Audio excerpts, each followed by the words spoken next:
लहसुन और प्याज खाना सही है या गलत? इस विषय पे आज मैं थोड़ी सी चर्चा करूँगी।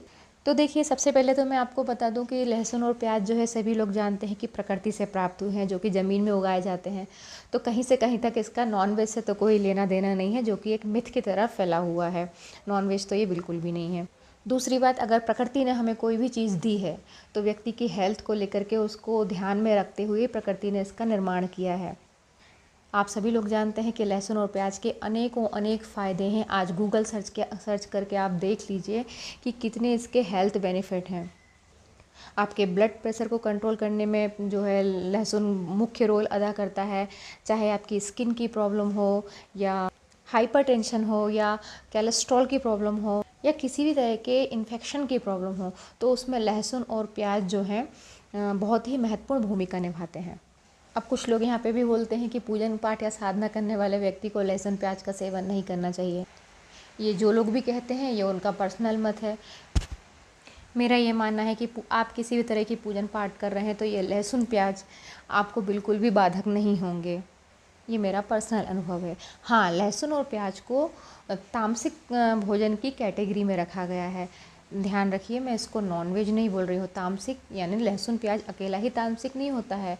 तामसिक आपके तेज तीखे और जो तेल वाले, जो अत्यधिक छौंक वाले, जो आप समझ रहे होंगे जो फूड होते हैं, वो तामसिक की कैटेगरी में आते हैं। तो जब आप साधनात्मक काल में हैं, या आप जैसे मान लीजिए श्रावण मास में साधनाएं कर रहे हैं, या आपने नवरात्रि में कोई साधनाएं कर रहे हैं, तो ये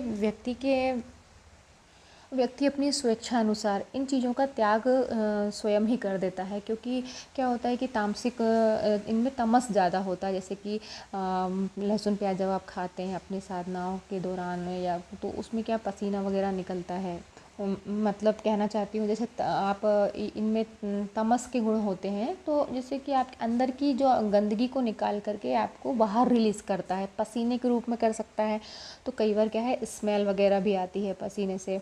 तो इसका कोई साधनात्मक उससे कोई लेना देना नहीं है। ये आपका पर्सनल ये है कि आप अगर कोई साधना वगैरह कर रहे हैं, और व्रत उपवास में तो ये वैसे ही नहीं खाए जाते हैं। साधना काल में अगर आप लहसुन प्याज का त्याग कर देते हैं तो अच्छी बात है। अगर नहीं करना चाहते हैं तो ये आपका पर्सनल वो है। बाकी ईश्वर की प्राप्ति में या भगवान की पूजन पाठ में लहसुन प्याज कहीं भी बाधक नहीं है। ये एक मिथ है।